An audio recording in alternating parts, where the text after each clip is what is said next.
Guys, welcome back to my channel. আজকে আমি আবারও একটি নতুন ড্রামা নিয়ে এসেছি অ্যান্ড আই প্রমিস এই ড্রামাটি আপনাদের অনেক বেশি ভালো লাগবে।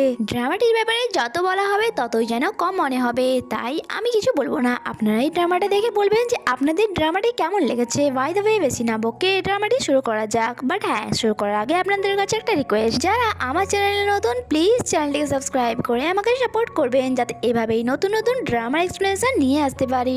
অ্যান্ড ভিডিও যদি ভালো লেগে থাকে লাইক করতে একদমই ভুলবেন না, কারণ আপনারা হয়তো জানেনই না যে আপনাদের এই একটা লাইক আমাকে কত বেশি মোটিভেট করে। অ্যান্ড যারা আমাকে এত সাপোর্ট করছেন তাদেরকে thank you so much. And আমি জানি এই ড্রামাটিতেও আপনারা আগের মতোই আমাকে সাপোর্ট করবেন। তো চলুন এক্সপ্লেনেশন শুরু করা যাক। তো ড্রামার শুরুতেই আমাদেরকে ফিমেল লিডকে দেখানো হয় যে অনেক বেশি কিউট, অ্যান্ড তার নাম ফুবাও। সে একটি এন্টারটেনমেন্ট কোম্পানিতে জব করে আর তার কাজ হলো স্টারদের হায়ার করা। আর তার একটি হ্যান্ডসাম বসও ছিল, যে শুধুমাত্র রুড নয়, অনেক বেশি হ্যান্ডসামও ছিল অ্যান্ড তার সাথে সাথে রিচও। বাট এত রিচ হয়েও কোনো লাভ হয়নি, কারণ তাকে এই ভালোবাসার দিনগুলোতেও সিঙ্গেল থাকতে হয়েছে, কারণ তার রুডনেসের কারণে কেউ তাকে প্রপোজ করতে ভয় পেত।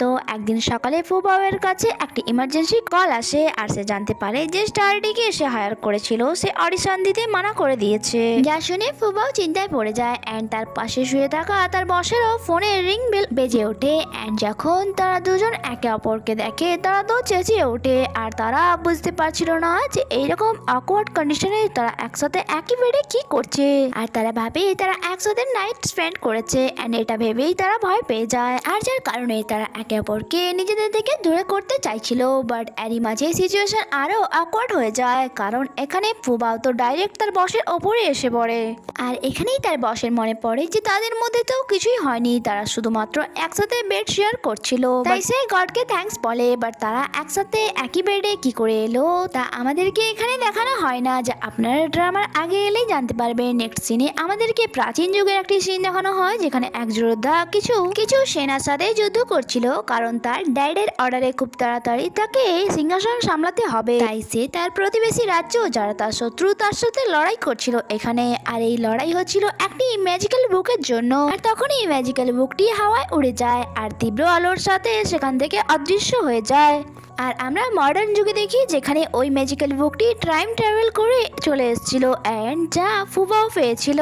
আর আজ ফুবাওয়ের বার্থডে ছিল, অ্যান্ড ওভার টাইম করার কারণে সে অনেক বেশি স্যাড ছিল, আর যার কারণেই সে ড্রিঙ্ক করছিল।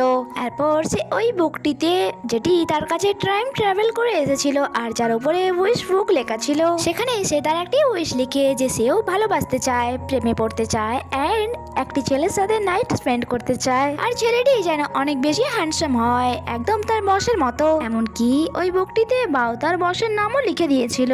বাওয়ের তো কোনো আইডিয়াই ছিল না যে তার এই স্বপ্নটা পূরণ হবে। সে শুধুমাত্র ফানের জন্য ওই বুকটিতে তার বসের নাম লিখে দিয়েছিল। আর আমাদেরকে এই সিনটি দেখানো হয়েছিল যখন তার এই স্বপ্নটি পূরণ হয়ে গিয়েছিল। সে তার বসের সাথে ওয়ান নাইট স্পেন্ড করে নিয়েছিল, বাট তাদের মধ্যে লাভ রিলেশন বলে কিছুই ছিল না। এরপর সে তাড়াতাড়ি করে অফিসে যায় অ্যান্ড স্টোর রুমে গিয়ে ওই বুকটি খুঁজছিল যেটাতে সে তার বসের নাম লিখেছিল।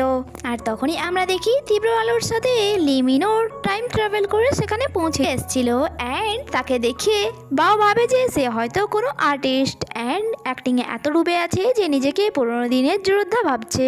বাও তাকে ওই বুকটি দিতে বলে অ্যান্ড তার প্রশংসা করে যে তোমার অ্যাক্টিং তো একদম পারফেক্ট, আর যার কারণে একদম রিয়েল লাগছে। যখন কি মিন তো তার তলোয়ার বের করে ওয়াওয়ের গলায় ধরে, আর যখন ওয়াও সেটা সরাতে যায় সে রিয়েলাইজ করে যে এটা নকল তলোয়ার নয়, কারণ তার হাতে কাট লেগে গিয়েছিল আর তা থেকে তো ব্লাডও বেরোচ্ছিল। এরপর সে মিনকে জিজ্ঞাসা করে তুমি কে অ্যান্ড এখানে কেন এসছো, আর তোমার বাসাই বা কোথায়। এরপর মিন তার সমস্ত স্টোরি ওয়াওকে শোনায় যে সে এক প্রাচীন যুগের যোদ্ধা অ্যান্ড সে অনেক বড় বড় যুদ্ধতে অংশগ্রহণ করেছে, আর যার কারণে আমার অনেক শত্রু আছে। যখন কি তার এইসব কথা তো ওয়াওয়ের বিশ্বাসই হচ্ছিল না, অ্যান্ড সে ভাবছিল যে এই ছেলেটি তো অ্যাক্টিং এর জন্য একদম ক্রেজি, আর নিজের সিনে এত ডুবে গেছে যে রিয়েল লাইফেও নিজেকে এক যোদ্ধা ভাবছে। যখন কি মিন বলে যদি তোমার আমার কথা বিশ্বাস না হয় তাহলে তুমি এই ম্যাজিক্যাল বুকটি খুলে দেখতে পারো, এটাতে আমার নাম অবশ্যই লেখা থাকবে, অ্যান্ড এই বুকটিতে যার নাম লেখা থাকে সেই এটিকে ইউজ করে পরের পার্সনকে ট্রান্সফার করতে পারবে।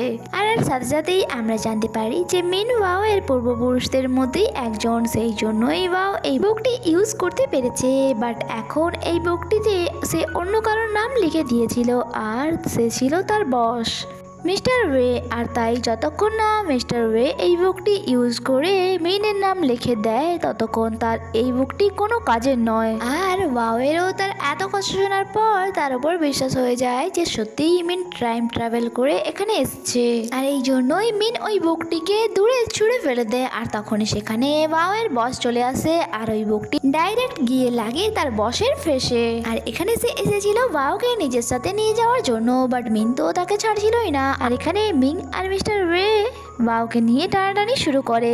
আর ওয়াও ভাবছিল, ও মাই গড, কি ভাগ্য দিয়েছো আমায়। এক সময় ছিল যখন আমাকে কেউ খুঁজতোই না, আর এখন দুটো হ্যান্ডসাম বয় আমার জন্য একে অপরের সাথে ঝামেলা করছে। সেমিনকে বলে, তুমি চিন্তা করো না, আমি তোমাকে তোমার বুক ফিরিয়ে দেব, বাট ততদিন পর্যন্ত তোমাকে এখানেই থাকতে হবে যতক্ষণ না এই বুকটিতে আমি তোমার নাম লিখে দিই। এরপর ওয়াও অফিসে যায় তার বসের সাথে দেখা করতে, আর তার বস তাকে কোয়েশ্চেন করে যে আমি তোমার বেডে কি করে গেলাম, তুমি কি আমার উপর নজর রাখছিলে না তুমি আমাকে কিডন্যাপ করেছো।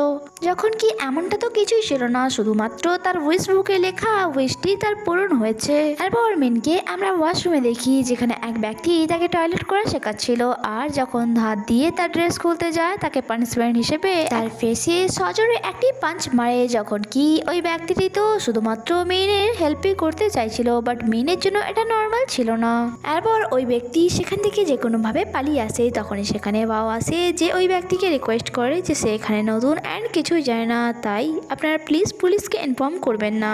ধীরে ধীরে সেও সবকিছু শিখে যাবে, তাই ফার্স্ট ভুল ভেবে এটা মাফ করে দিন। বাও তাদের থেকে তো মিনকে বাঁচিয়ে নেয়। এরপর সে তাকে কনভিন্স করে যে আজ খুব ইম্পর্টেন্ট একটি অডিশন আছে, তাই তুমি যদি সেখানে আমার সাথে যাও অ্যান্ড পারফেক্ট ভাবে অডিশন দাও তাহলে আমি কথা দিচ্ছি যে তোমার বুক আমি তোমায় ফিরিয়ে দেব। আর এখানেই এই এপিসোডটি শেষ হয়। আগে কি হয় তা জানতে স্টে কানেক্টেড। Bye bye.